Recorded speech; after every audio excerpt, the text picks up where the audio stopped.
Fala aí galera, eu sou o T, ou você para ou você perde. E bem meus amigos, eu tô aqui pra falar sobre o Maxi. Pois é, a gente tá em live, inclusive se você quiser acompanhar a live, fica ligado que de vez em quando eu vou estar fazendo aí. Então hoje a gente vai estar falando sobre um pouco de uma discussão em volta que eu já ouvi falar há algum tempo, que é justamente que carta é mais importante. A gente vai falar um pouco de que carta é mais importante e versátil, se é o Maxi ou o Ash, e ao mesmo tempo vamos estar falando um pouco sobre o Maxi e por que essa carta é tão problemática e, na verdade, tão controversa. Tem gente que acha que o Maxi é a solução dos nossos problemas, tem gente que acha que ele vai piorar tudo, e hoje eu tô aqui pra dar o meu 50 centavos, minha passada de contribuição sobre esse assunto, né? O assunto é esse, então vamos lá.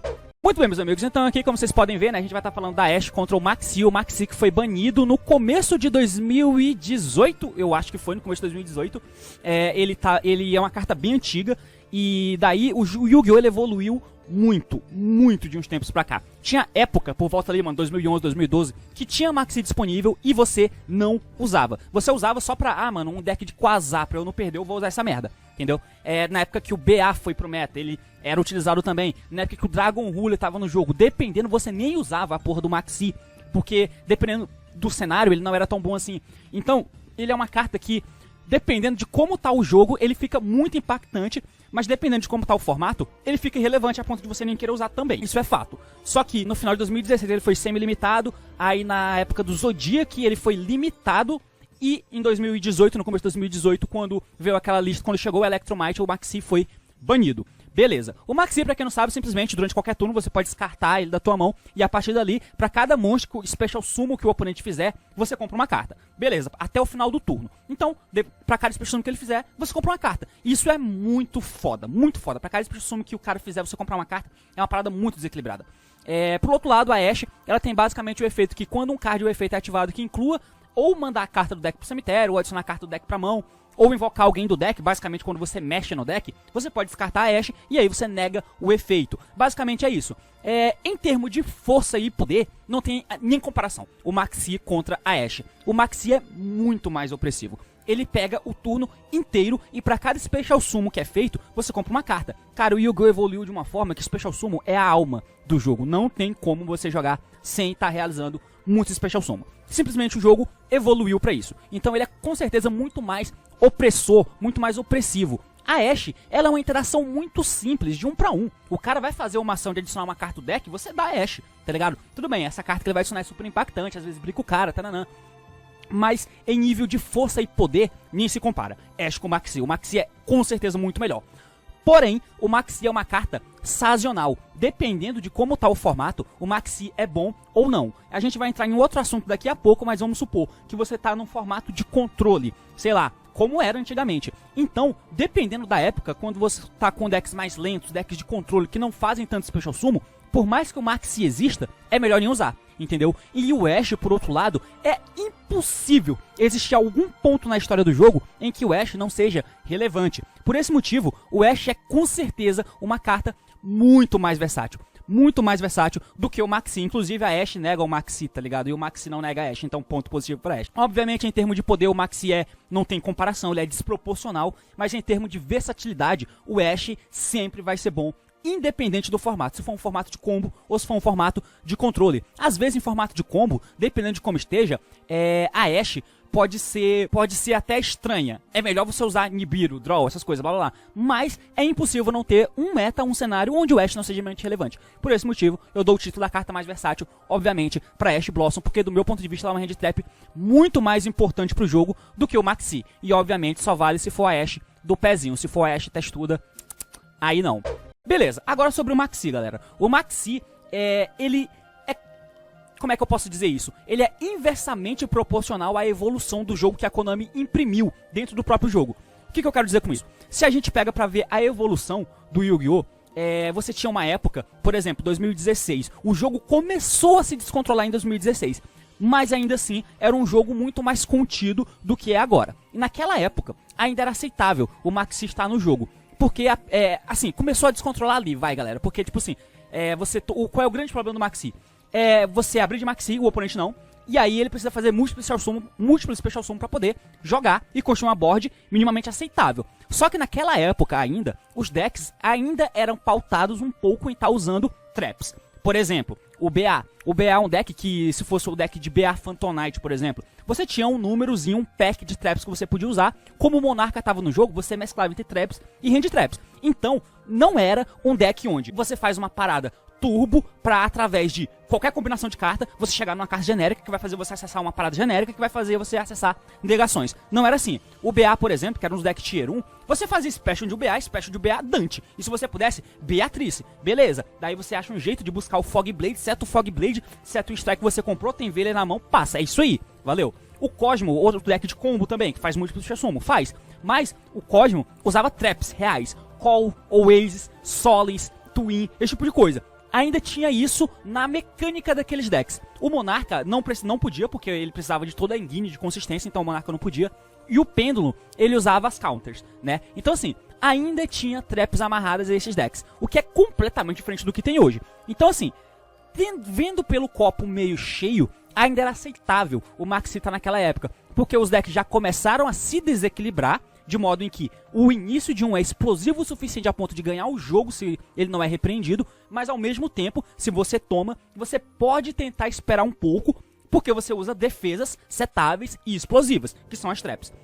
Só fazendo um insertzinho que justamente nessa época, quando começou a, entre aspas, desequilibrar, é quando, ok, você ainda utilizava ali uma quantidade X de traps, mas como começou a desequilibrar de modo em que, tá, o cara começou a construir uma board, se eu deixo ele jogar de algum jeito, ele vai fazer uma, entre aspas, FTK em mim. Isso começa a fazer com que você tenha que ter duas coisas. Prevenir que ele não faça alguma coisa impactante contra você, por isso que a existência do Maxi era relevante, só que se ele não constrói nada, você mata ele na hora. Então ele fica muito desvantagem com relação a você. Esse é o grande argumento que as pessoas que são a favor do banimento do Maxi usam e usavam na época também, mas ao mesmo tempo você começou a ter a necessidade de parar de utilizar tantas traps assim para começar a estar utilizando muito mais extender, cartas de quebrar campo. Tudo bem que na época não existia tantas assim, então por exemplo o BA passou a ser um deck que não usava tanto a Inguinho como ele usava anteriormente, que era extremamente versátil, você podia usar múltiplas traps e tal, mas você começou a passar a precisar utilizar uma Inguinho com maior pressão, por isso que começou a incorporar o Phantom Knight, que era uma engine que te dava uma amplitude maior de jogadas e ao mesmo tempo buscava uma counter trap que não te obrigava a estar utilizando traps, um monte de traps compráveis. Então às vezes você usava um número muito pequeno de traps, mano, breakthrough, porque é milável pelo Dante, no mínimo ali, tipo, no máximo umas 3 counters, no máximo, mas às vezes nem isso. Você usava o Fog Blade, Breakthrough, e é isso. As cartas de descarte não tinha mais tempo pra estar utilizando isso. E aí você usava Hand Traps, porque o jogo tinha que ser muito impactante no início. E a partir do momento em que o jogo tem que ser muito explosivo no início, e como eu disse, começou a desequilibrar nessa época, a existência do Maxi era uma das coisas que te defendia, mas ao mesmo tempo te deixava muito frustrado, porque é uma defesa que impede você de construir a board, porque senão você vai dar 1000 cartas pro oponente, ele quebra a tua board e ele ganha o jogo de você, mas se você não fizer nada, você vai perder, porque o deck dele também é opressivo contra o teu, e consegue fazer muita coisa. Então, esse foi o grande paradoxo que o Maxi começou a imprimir, e ele começou a imprimir em 2016, que foi quando ele foi semi-limitado pela primeira vez.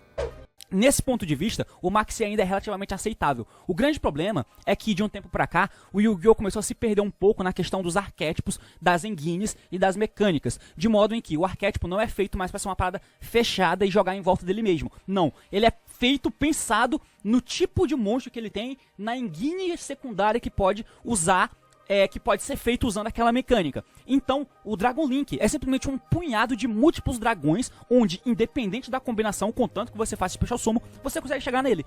A questão é que, de um tempo pra cá, devido a essa mudança de mindset, até decks de controle precisam fazer múltiplos Special Summon. Então, cara, o Nibiru é uma puta carta que pune combo, mas o Salamangreat é um deck mid-range. O Salamangreat não começa e ganha, e mesmo assim ele toma o Nibiru e chora. Imagina o Salamangreat jogando com o Maxi no jogo. Pra ele fazer um mínimo de jogada, ele tem que construir múltiplos Special Summon, tanto que ele toma Nibiru, então ele faz 5 no mínimo. Então, imagina, dá um Maxi num Salamangreat. O Sky Striker, que é um deck muito do mid-range, pra ele construir a jogada dele, mano, ele passa por todos os links, tá ligado? Se começou Campo Ray, cara, você vai fazer Normal Ray, Special Hayate, vai fazer Kagari, vai fazer Shizuko.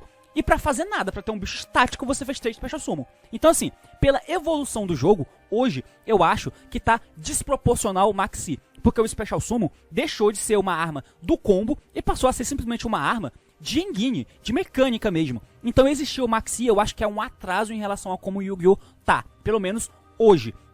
Eu acho, parto do pressuposto, que o Maxi não é mais necessário. Porque apesar do jogo estar um pouco cagado, eu acho que é positivo o que a gente tem hoje. Nós estamos vivendo o resquício, o resto, o cache ali do Link Vrains. Mas eu acho que as próximas banlists, principalmente se o jogo voltar no físico, né, o que deve demorar, mas eu acho que com lista a gente conserta o jogo. A Konami não tá mais lançando cartas absurdas, cartas obscenas, com um power creep muito alto. O que isso significa? Significa que as cartas de power creep alto que tem hoje em dia serão hitadas. E quando isso acontecer, o jogo volta para um estado de mid-range. E quando isso acontece, ter o Maxi não é necessário. Até porque pro deck mid-range control fazer uma jogada e faz múltipla special, pra que ter o Maxi? Vai deixar o jogo cagado, entendeu? Então dá pra consertar o jogo de outra forma que não é colocando uma carta problema mecanicamente pro jogo, como é o Maxi. Esse, pelo menos, é o grande pensamento que eu tenho na minha cabeça. E deixa eu ver o que vocês estão falando agora, né? Se vocês concordam ou não comigo. Pra mim, o Maxi é uma boa, porque o jogo fica mais disputado se o cara começar. Já que, basicamente, se o cara começar, ganha. Com o Maxi, o cara que joga em segundo tem mais chance de voltar. Cara, definitivamente não, Knight. Imagina, cara, qualquer deck dos meta de hoje, por exemplo. Mano, eu jogando de Shadow contra o Dragon Link, cara, eu consigo quebrar a mesa dele. Jogando de Dino contra o Dragon Link, eu consigo quebrar a mesa dele. As mesas que os decks fazem hoje em dia não são tão obscenas. A questão é que devido a tantos Special Summon, os decks estão muito resilientes a jogadas que eles fazem. Então eles fazem Special Summon por cima de Special Summon por cima de Special Summon. Então, isso deixa as hand traps ruins, entendeu? Estranhas. Agora, todo mundo faz muito Special Summon. Então, tipo assim, eu jogando com um deck que já quebra a mesa e tem um potencial da OTK, cara, é foda. Porque qualquer deck que não faça nada, ele morre, entendeu? O volume de jogo é muito grande. Então, Maxi, cara, passo. Não é como se eu estivesse jogando um amigo de controle e aí eu tô jogando, mano, sala contra sala, tá ligado? O sala hoje em dia é um deck que mata. Imagina, eu de sala dou um Maxi no cara e ele não tem Nibiru, ele não caiu, constrói jogada. Eu faço Access Code, bato 2 vezes, ele morre, entendeu? Então, é chato isso também, porque o jogo evoluiu tanto, de modo em que não é mais, eu vou fazer um special de um Skarm pra poder testar o Maxi. O cara dá Maxi, eu faço o special Skarm, seto o trap e passo o turno. Daí o cara não vai conseguir me estuprar, porque o Skarm é um bicho grande, tem um trap pra segurar, não é assim que funciona, entendeu? Não é assim que funciona mais. Não segura, não segura. Então, dá o Maxi, o cara passar, é ruim pro jogo, porque sempre vai morrer, vai ser decidido em 2 turnos também. Da mesma forma que, a menos que o cara tenha um Maxi, entendeu? Então, a menos que tenha uma mecânica no Yu-Gi-Oh! Todos os jogadores começam com 4 cartas na mão, e uma delas é o Maxi. Se não for assim, não tem como, né? Eu quis dizer, quando colocar a cola de nova pra deixar equilibrado, tirar o Maxi da lista. Não. Não justifica. Ter counter pra uma carta não justifica ela existir. Pensa no Imperial Order. O Imperial Order é um problema claro, não tem que existir um Imperial Order no jogo. Mas, mano, tem Ciclone, tem Twin, tem Twister, tem Heavy Storm Duster, tem Raps Feather. Tem 1 milhão de cartas que tira back row. Foda-se. Ela deixa de ser um problema por causa disso? O Dragão, mano. Dark Ruler, Kaiju. Então, vai deixar de banir o Dragão por causa disso? Não. Não é esse o pensamento, tá ligado? Eu creio que o Maxi não precisa voltar ao jogo, pode reformular o jogo nessa banlist ou na segunda. Eu concordo, exatamente isso que eu falei, Vivendo 01. 42 pessoas até o momento aí, muito obrigado pela sua participação, meu caro amigo ouvinte, internauta, assistente. E aí, clã, qual o próximo assunto que vocês querem falar agora, então? Fala pro pai.